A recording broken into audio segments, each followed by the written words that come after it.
Hello વિદ્યાર્થી મિત્રો, તો કેમ છો? મજામાં? તો આજે આપણે કેમેસ્ટ્રી એટલે કે રસાયણ વિજ્ઞાનમાં નીટ 2025માં કયા ચેપ્ટરમાંથી કેટલા પ્રશ્નો આવી શકે છે તેની આપણે ડિટેલમાં વાત કરીશું.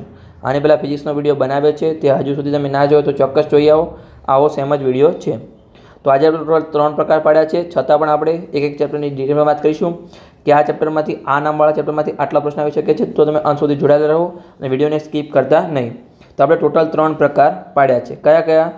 તો કે 3 થી 4 પ્રશ્નો આવી શકે એવા ચેપ્ટરના એક લિસ્ટ બનાવ્યું છે. પછી 2 થી 3 પ્રશ્નો આવી શકે એવા ચેપ્ટર અને 1 થી 2 પ્રશ્નો આવી શકે એવા ચેપ્ટરના આપણે લિસ્ટ બનાવ્યું છે. તો સૌપ્રથમ તો આપણે જોઈએ તો કે રાસાયણિક બંધન, જેનું નામ કેમિકલ બોન્ડિંગ છે, એમાંથી તમારે ટોટલ કેટલા પ્રશ્નો આવી શકે છે? તો કે 3 પ્રશ્નો આવી શકે છે. પછી સંતુલન, જેને આપણે ઇક્વિલિબ્રિયમ કહીએ છીએ, એમાંથી 4 પ્રશ્નો આવી શકે છે. પછી હાઇડ્રોકાર્બન, જીઓસી અને આયુપીએસસી, એમાંથી ટોટલ 6 પ્રશ્નો આવી શકે છે. અહીંયા 2 ચેપ્ટર છે ધોરણ 11ના, જે પાછળ ચેપ્ટર છે એટલે કે ધોરણ 11 પૂરું થાય ત્યાં જે ઓર્ગેનિકના 2 ચેપ્ટર છે એ તમારે ખાસ કરવાના છે અને એમાંથી તમારે 6 પ્રશ્નો આવી શકે છે. સમજણ પડેગી? પછી વિદ્યુત રસાયણ, એમાંથી 3 પ્રશ્નો આવી શકે છે, પણ અહીંયા હું એક ચેપ્ટર એડ કરું છું, રેડોક્સ રિએક્શન, એમાંથી 1 પ્રશ્ન આવી શકે છે, એટલે કે 3 અને 1 4. કેમ આ ચેપ્ટર મેં સાથે લીધા છે? બંને એક જ જેવા છે, રાસાયણિક પ્રક્રિયાના છે, તો તમારે ખાસ કરવાનું છે રેડોક્સ. એમાંથી 1 પ્રશ્ન આવશે, પણ સિમ્પલ પ્રશ્ન આવશે. તમને સમજણ પડી ગઈ? આગળ આપણે જોઈએ કે સવર્ગ સંયોજનો, એમાંથી તમારે 3 પ્રશ્નો આવી શકે છે. પછી આપણે જોઈએ તો કે આલ્ડીહાઇડ, કીટોન, કાર્બોક્સિલિક એસિડ એક ચેપ્ટર છે અને એક ચેપ્ટર છે આલ્કોહોલ, ફિનોલ, ઇથોલ. અમે કેમ સાથે લીધા છે? તો કે બંને ચેપ્ટર જે ઓક્સિજન સંયોજનવાળા છે, દરેકમાં ઓક્સિજનનો ઉપયોગ થાય છે. બંને ચેપ્ટરમાંથી ટોટલ 5 પ્રશ્નો આવી શકે છે. તો આપણા કેટલા પ્રશ્નો થયા? 3 અને 4 7, 7 ને 6 13, 13 ને 4 17, 17 ને 3 20, 20 ને 5 25. ત્યાં ટોટલ 25 પ્રશ્નો થયા. 25 પ્રશ્નો એટલે કેટલા માર્ક્સ થાય તમારે? ધ્યાન રાખવાનું, 25 પ્રશ્નો એટલે આપણા માર્ક્સ થાય અહીંયા 100 માર્ક્સ થશે. ખાલી તમારે કેટલા ચેપ્ટર કરવાથી 100 માર્ક્સ થશે? જો અહીંયા ખાલી તમારે 6, એક આ જીઓસી વાળું ચેપ્ટર છે અને એક આ આલ્કોહોલ, ફિનોલ, ઇથર વાળું ચેપ્ટર છે. તમે 8 ચેપ્ટર કરો તો તમને 100 માર્ક્સ મળશે. સમજણ પડી ગઈ? સિમ્પલી તમે 8 ચેપ્ટર કરો ત્યારે તમને સિમ્પલી 100 માર્ક્સ મળી જશે. 180માંથી 100 માર્ક્સ ખાલી 8 ચેપ્ટર કરવાથી જ મળશે. એટલે તમારે આ પહેલાં આઈએમપી ચેપ્ટર કરવાના છે ખાસ તમારે ડિટેલમાં. સમજણ પડી ગઈ? આગળ આપણે જોઈએ હવે તો કે 2 થી 3 પ્રશ્નોવાળા ચેપ્ટર. તેમાં જો પરમાણુનું બંધારણ છે, જેને આપણે એટોમિક સ્ટ્રક્ચર કહીએ છીએ, એમાંથી તમારે 2 પ્રશ્નો આવી શકે છે. પછી પી વિભાગના તત્વો, જેને આપણે પી બ્લોક એલિમેન્ટ કહીએ છીએ, એમાંથી 3 પ્રશ્નો આવી શકે છે. પછી દ્રાવણો, જેને આપણે સોલ્યુશન કહીએ છીએ, એમાંથી 2 પ્રશ્નો આવી શકે છે.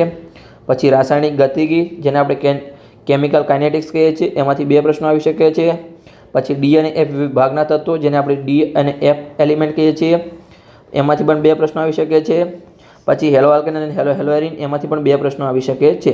એટલે કે દરેક ચેપ્ટરમાંથી 2 પ્રશ્નો આવી શકે છે, પણ કોઈ ચેપ્ટરમાંથી 3 પ્રશ્નો આવી શકે છે, જે પી વિભાગના તત્વો છે. એટલે કે 2, 2 ને 5, 2 ને 3 5, 5 ને 2 7, 7 ને 2 9, 9 2 11, 11 ને 2 13, 13 એટલે કે અહીંયા આ 6 ચેપ્ટરમાંથી 13 પ્રશ્નો આવી શકે છે. એટલે કે કેટલા માર્ક્સ થયા? 13 ચોક 52 માર્ક્સ થયા. સમજણ પડી ગઈ? તમારા આગળના 8 ચેપ્ટર અને આ 6 ચેપ્ટર, એટલે કે તમારે 14 ચેપ્ટરમાંથી તમારે કેટલા માર્ક્સ કવર થશે? 152. એટલે કે તમે 14 ચેપ્ટર કરશો ત્યારે તમારા 152 માર્ક્સ કવર થઈ જશે. સમજણ પડી ગઈ?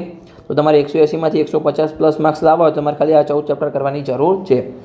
આગળ આપણે જોઈએ કે 1 થી 2 પ્રશ્નો આવી શકે એવા ચેપ્ટર, જેમાં આપણે રાસાયણિક વિજ્ઞાનની પાયાની સંકલ્પનાઓ, જેને આપણે મોલ કોન્સેપ્ટ કહીએ છીએ, જે તમારા ગણતરીવાળા ચેપ્ટર છે. અને એક છે આપણું પિરિયોડિક ટેબલ, જેને આપણે આવર્ત કોષ્ટકવાળું ચેપ્ટર છે. એ બંને ચેપ્ટર તમારે ખાસ કરવાના છે. બંનેમાંથી 2 પ્રશ્નો જ આવી શકશે. પણ આ તમારી જો મોલ કોન્સેપ્ટ વગર તમારું ફિઝિકલ કેમેસ્ટ્રી સ્ટ્રોંગ નહીં બને, એટલે તમારે એ કરવાનું છે.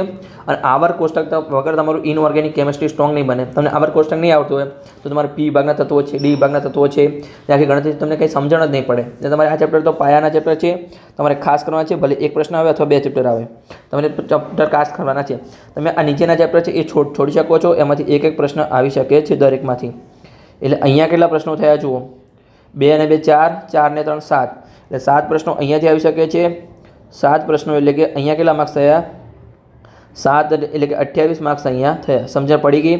આ છેલ્લા ચેપ્ટર છે, 5 ચેપ્ટર છે. એટલે કે તમારે આ બધા ચેપ્ટર તમે કરશો ત્યારે તમારે 28 માર્ક્સ મળશે. અને આ 2 તમારે ખાસ કરવાના છે. ભલે ઓછામાં પૂછાય પણ તમારે બીજા ચેપ્ટરમાં આનો ઉપયોગ થશે. એટલે કે મોલ્સ ઓફ કોન્સેપ્ટ અને પિરિયોડિક ટેબલ. સમજણ પડી ગઈ? તો આગળ આપણે કયા ચેપ્ટર કીધા તમારે ખાસ ધ્યાન રાખવાના છે? 8 ચેપ્ટરમાંથી તમારા 100 માર્ક્સ કવર થશે. પછી તમારા આ 6 ચેપ્ટરમાંથી તમારા 52 માર્ક્સ કવર થશે. એટલે તમારે શરૂઆતમાં તો આ 8 ચેપ્ટર કરવાના છે. રાસાયણિક બંધન, સંતુલન, હાઇડ્રોકાર્બન, જીઓસી, આઈયુપીએસસી, વિદ્યુત રસાયણ, રેડોક્સ, સવર સંયોજનો, aldehyde, ketone, carboxylic acid, alcohol, phenol, ether. સમજ પડી ગઈ? આવો જો બાયોલોજીનો વિડીયો જોવે છે કે નહીં એ તમે કોમેન્ટમાં કરજો કે હા સર આવો બાયોલોજીનો વિડીયો જોવે છે, તો બનાવવાનો ટ્રાય કરીશ. અને આગળ આવા વિડીયો માટે ચેનલને તમે સબસ્ક્રાઇબ કરી શકો છો અને તમારા મિત્રો સાથે વિડીયોને શેર પણ કરી શકો છો.